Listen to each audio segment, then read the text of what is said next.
everyone! This video is about Bullet Train movie, so I'm gonna go through it super fast! And but you know what, to be nice, I will slow it down so it's easier to follow. So there's a new movie out on Netflix. It is called Bullet Train Explosion, which I keep wanting to call it Shinkansen Bullet Train, which makes no sense because Shinkansen literally means bullet train, so I would be saying bullet train, bullet train. Although that kind of actually makes sense because there are two bullet train movies that I'm going to cover in this video. And before you ask, no, the Brad Pitt bullet train has nothing to do with these movies. It's something completely different. I'm speaking of the 2025 movie and the 1975 movie. Both films focus around the titular bullet train. The passengers board for a commute as usual, but as soon as the train gets going, it transpires that a bomb, or possibly more, has been planted on the train, and the bombs will explode if the train goes below 80 kilometers per hour, which for us uninformed Americans means approximately 50 miles per hour. How can they stop the conspirators? Can the passengers be saved? Excitement! Thrills! A really big train board. I mean, seriously, look at this thing. It is the coolest, and I want it in my living room. So first, let's cover the 1975 version. This one is known as The Bullet Train in the American title. The original title is Shinkansen Daibakuha, which translates as The Bullet Train's Big Explosion. In France, for whatever reason, it was known as Super Express 109, 109 being the number of the train in the movie. It clocks in at 2 hours and 32 minutes, although, bear with me, this prompts a little story. The first version I found on this was on Tubi, I think? One of the ones with commercials. It came up as being less than 2 hours long. However, when I started it, I found out it was also dubbed, and that's not my jam.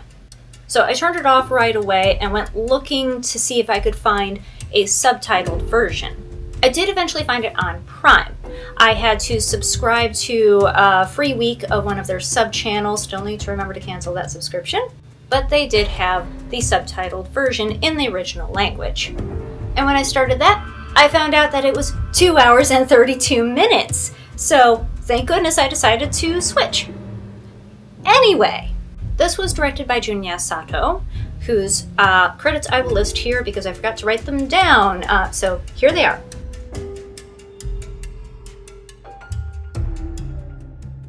It stars Ken Takakura, who has been seen in American films Black Rain and Mr. Baseball.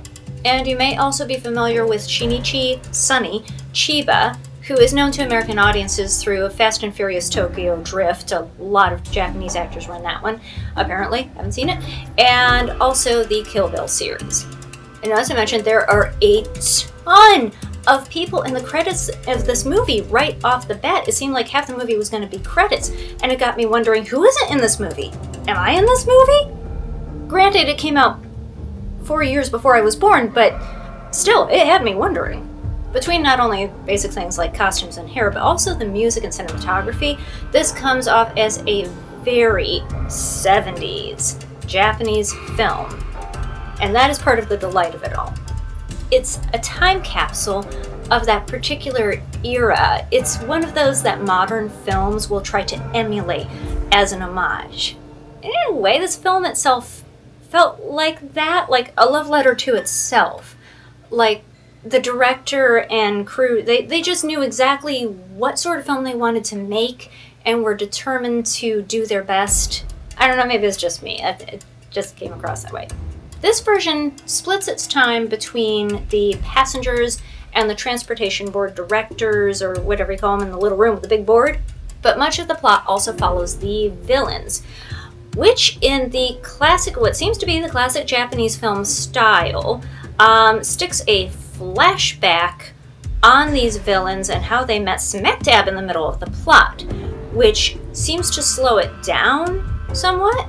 It's like, I applaud going into character and showing that people are complicated, but it also just seemed to interrupt the plot.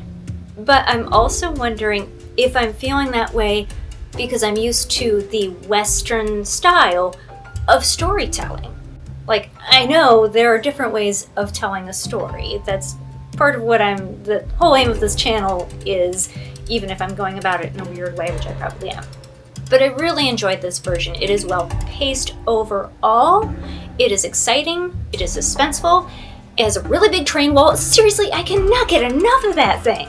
And although the train itself gets less focus, less screen time than in the new version, it still works overall, and I highly recommend this one. Now here's the thing. Junya Sato apparently came up with the idea for this film after being asked to create a movie similar to The Towering Inferno and Earthquake, both really popular at the time.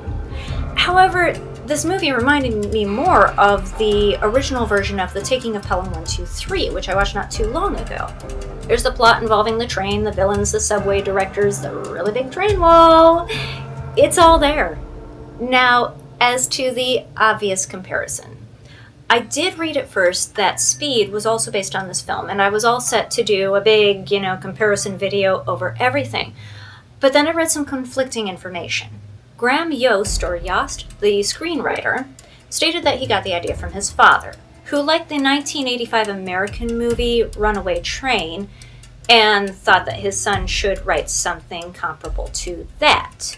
Now, he couldn't remember the plot super clearly, and he thought that it revolved around a bomb being on board the train. Now, he was in fact mistaken. However, Yost watched that movie and thought that a bomb would be a good idea, but, let's redo it on a bus. Now, yes, he may also have been inspired by this movie. It seems quite likely. But I couldn't find anything to confirm that, so I'm not going to cover Speed as part of this video. So, on to the 2025 version. 50 years after the original, which is nuts! 1975 was a while ago, but again, it's 4 years before I was born. So it's not that long ago, really. I'm not old, you're old. This version is a Netflix film, clocking in at 2 hours and 14 minutes. It is directed by Shinji Higuchi, who has directed the live-action version of Attack on Titan, which I haven't seen.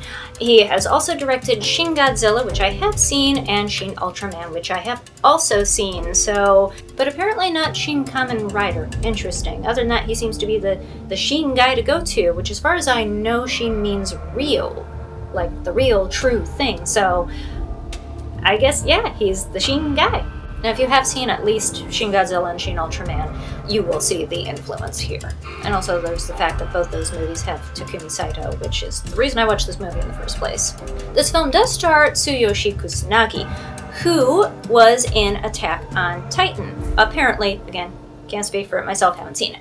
I have seen him in The Specialist, which was a Japanese TV film that led into a series, or is it the other way around? I think they usually do it the other way around. It also has Hana Toyoshima, who has appeared in such works as Call Me Chihiro and Yae Sakura, which I saw the pilot episode of that one, and that was an extremely good show. I wish I could have seen the rest of it, but for some reason, Prime only put up the first one, not the rest of the show, and it ran for like 15 seasons.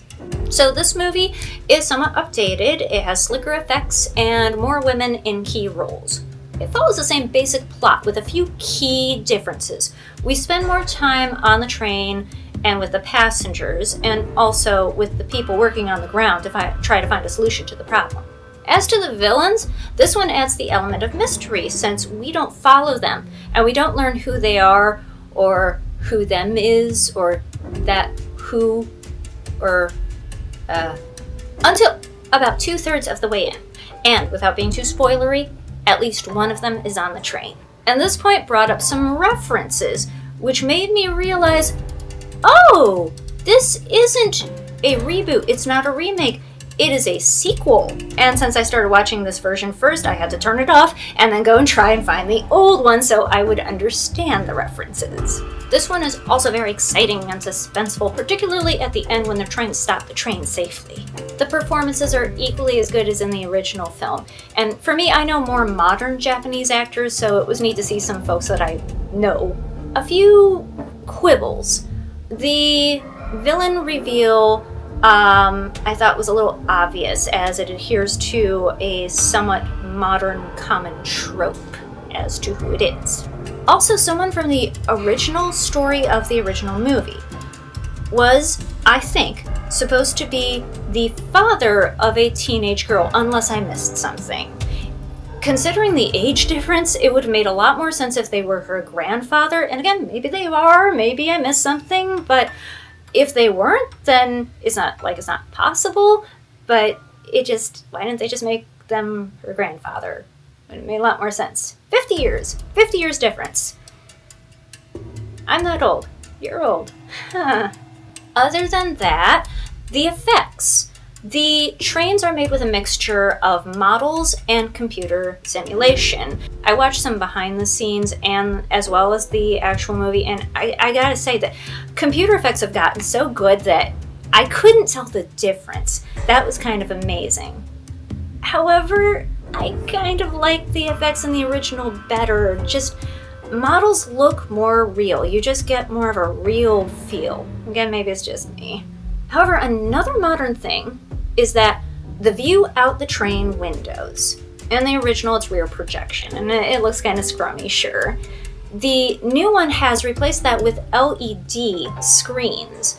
Kind of like when you're at the Harry Potter ride in Universal Studios. If you've been on that, they have LED screens, and it really makes you feel like you're on an actual train, which must have been really beneficial for the actors. And it looks really good. However, I'm wondering something about it. This movie has a lot of lens flares in it. Not overwhelming, but definitely to the point where it's noticeable. And a lot of those happen when the light's shining in from the windows. It seemed like a little bit too much, and it made me wonder if perhaps the LED screens didn't end up looking quite as good and real as they wanted to. It seemed like they were trying to cover something up, like to distract the audience from whatever doesn't look right, which, again, you have so many lens flares that they are noticeable, so this may have had the opposite effect. Maybe, maybe not. That said, I really enjoyed both films, and it was very cool to go through both and see the similarities and the differences and all the different approaches to the same idea and how things change and stay the same, and the really big train board. I'm just saying, Christmas, birthday, whatever, really big train board. It would go perfectly in my living room. It might be bigger than my living room. I will redo my living room to accommodate that train board. Okay, so long train board. Long story short, please do go watch both films if you get the chance. I will put down below where exactly I found the other one. Maybe you can watch the shorter version too and see what they cut out. Like I say, I didn't bother. But that would be interesting to see too, to see what they found superfluous. And that's it for me. I am out. I will see you next week. In the meantime, I got a checklist for you. Watch more movies. Read more books. Be kind to each other. And yourselves. I switched it up this time. Seriously, the world feels really shaky right now.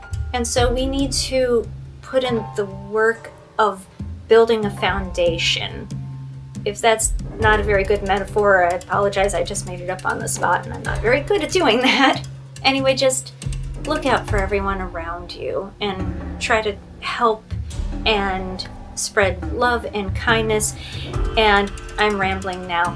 I will see you next week. Bye.